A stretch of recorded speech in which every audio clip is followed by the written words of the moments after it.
Hello good morning बच्चों। तो आज हम चैप्टर चेकअप चैप्टर नंबर 5 का शुरू कर रहे हैं। फर्स्ट क्वेश्चन है the square root of every positive non perfect square number is dash, और यहाँ ऑप्शंस दिया गया है। इसका मीनिंग क्या है देखिए बच्चों, square root of every positive non perfect square number. अब नॉन परफेक्ट स्क्वायर नंबर क्या है बच्चों, मतलब जिसका स्क्वायर रूट नहीं निकल के आएगा। जैसे रूट 16 इज परफेक्ट स्क्वायर, क्योंकि ये है रूट 16 का परफेक्ट स्क्वायर है 4, और रूट 9 का 9 भी एक परफेक्ट स्क्वायर है क्योंकि उसका स्क्वायर रूट है 3। लेकिन नॉन परफेक्ट स्क्वायर नंबर जैसे रूट 2, इसका आंसर आ रहा था 1.414 एंड डॉट डॉट डॉट, मतलब ये नॉन टर्मिनेटिंग भी था और नॉन रिपीटिंग भी था। तो ऐसे नंबर्स को हम नॉन परफेक्ट स्क्वायर नंबर कहते हैं। तो इसका आंसर क्या आएगा, ये क्या नंबर है, इरेशनल। सो हम आंसर लिखेंगे the square root of every positive non perfect square number is irrational number. So यहाँ आंसर आएगा square root of 2, square root of 3, जो भी होगा answer, it is an irrational number. That's why option C. फिर है which of the following is an irrational number. यहाँ हमें 4 option दिए गए हैं और इसमें से फाइंड आउट करना है कि इरेशनल कौन सा है।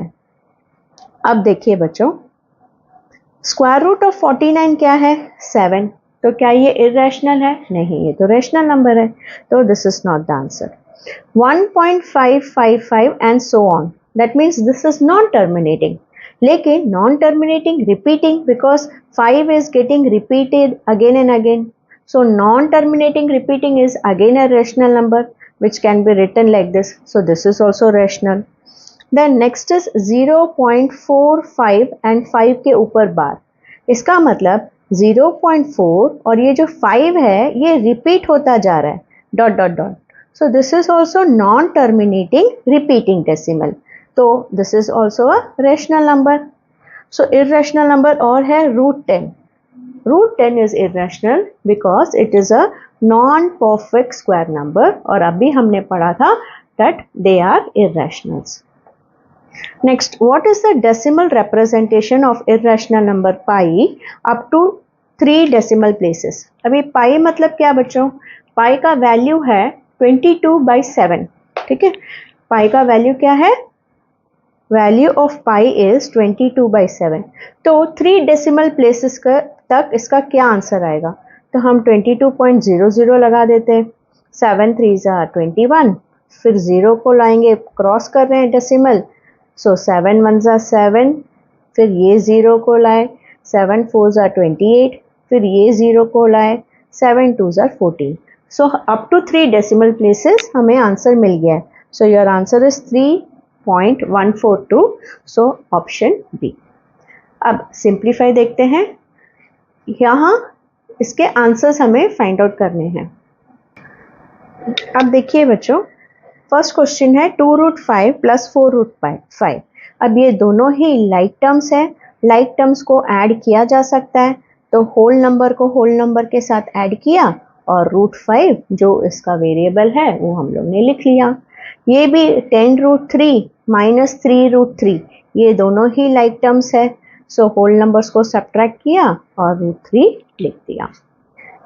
√11 × √7, याद है बच्चों हमने प्रॉपर्टीज ऑफ रियल नंबर्स में पढ़ा था, इरेशनल नंबर्स में √a × √b इज रूट डाल के ए बी को साथ में लगाना।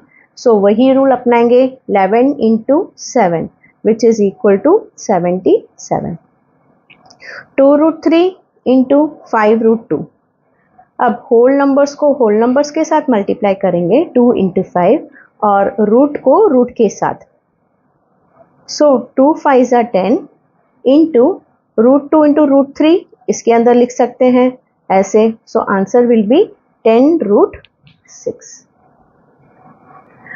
अब देखिए बच्चों, नेक्स्ट क्वेश्चन कह रहा है draw a number line and by geometrical construction mark √7 on the number line. हमने पिछले क्लास में √2, √3 और √5 सीखा था बच्चों, और हमें पता है कोई भी रूट फाइंड आउट करने के लिए हमें पाइथागोरस थ्योरम यूज़ करना है, जिसके लिए हमें राइट एंगल ट्राइंगल की ज़रूरत है। तो अब base square plus height square is equal to hypotenuse square. तो √7 हाइपोटेन्यूज में आए, इसके लिए हमारा बेस और हाइट क्या होना चाहिए बच्चों? बेस होना चाहिए √3, क्योंकि √3 का स्क्वायर ही 3 आएगा, और हाइट होना चाहिए 2, क्योंकि 2 स्क्वायर होगा 4। इस तरह से हमें 3 + 4 7 मिल जाएगा हाइपोटेन्यूज स्क्वायर। तो इस स्क्वायर को इधर लेके आए तो ये रूट बन गया और हमें हाइपोटेन्यूज मिल जाएगा √7। फिर हम इसे मेजर करके नंबर लाइन में मार्क करेंगे। तो बेस हमें क्या चाहिए बच्चों? √3। So this base should be √3 and height should be 2 centimetre. चलो करते हैं बच्चों। अभी मेरे पास ज्योमेट्री बॉक्स नहीं है, इसलिए इसी डायग्राम में मैं सिखाने की कोशिश कर रही हूँ। ये वीडियो आप ज़रूर देखिए जहाँ मैंने रिप्रेजेंट √2 √3 सिखाया है। तो यहाँ से लेके यहाँ तक जो मैंने Z मार्क किया है, ठीक है, तो OZ हमारा √3 है, मतलब O से लेके Z तक हमारा √3 बेस बन गया है, क्योंकि हमें बेस √3 चाहिए था। और हमें हाइट अभी क्या चाहिए बच्चों? 2 चाहिए, क्योंकि 2 स्क्वायर 4 होगा और √3 का स्क्वायर 3। सो 3 + 4 हमें हाइपोटेन्यूज 7 मिलेगा। तो अभी हमें इस Z पॉइंट से 2 सेंटीमीटर तक हमें लाइन ड्रॉ करना है। अगर आपके पास प्रोट्रैक्टर है तो आप प्रोट्रैक्टर को इधर रखिए और 90 डिग्री मार्क कीजिए और फिर उसे 2 सेंटीमीटर तक लाइन ड्रॉ कीजिए। तो मैं इस पॉइंट को और इस पॉइंट को जोड़ने की कोशिश कर रही हूँ, दोनों को सिंक किया है। अब 5 से 3 तक, क्योंकि 3 और 5 का डिफरेंस है 2, तो ये मेरा हाइट हो गया 2 सेंटीमीटर का, और ये मेरा बेस हो गया √3। सो √3 का स्क्वायर हो गया 3 और 2 स्क्वायर हो गया मेरा 4, तो 7 है हाइपोटेन्यूज स्क्वायर, तो √7 निकल के आएगा मेरा हाइपोटेन्यूज। तो अब मैं O को इसके साथ ऐसे जोड़ दूंगी। सो ये मेरा पॉइंट है M। सो OM जो है वो है √7। तो अभी आप क्या कीजिए, पेंसिल कंपास को इधर रखिए और पेंसिल को इधर।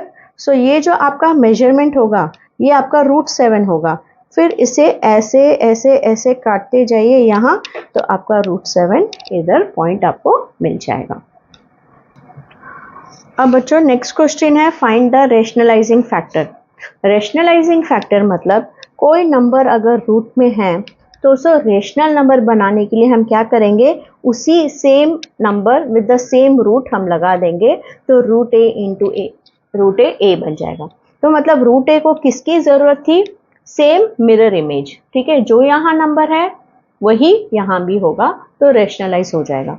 तो अब इस नंबर में √8 है, तो √8 को अगर हम √8 से मल्टीप्लाई करेंगे तो 2 × 8 16 बन जाएगा माइनस के साइड, तो ये रेशनलाइज हो गया। तो मतलब फाइंड रेशनलाइजिंग फैक्टर क्या होगा? सिर्फ √8। √17 का √17 ही रेशनलाइजिंग फैक्टर होगा, क्योंकि √17 × √17 इज 17।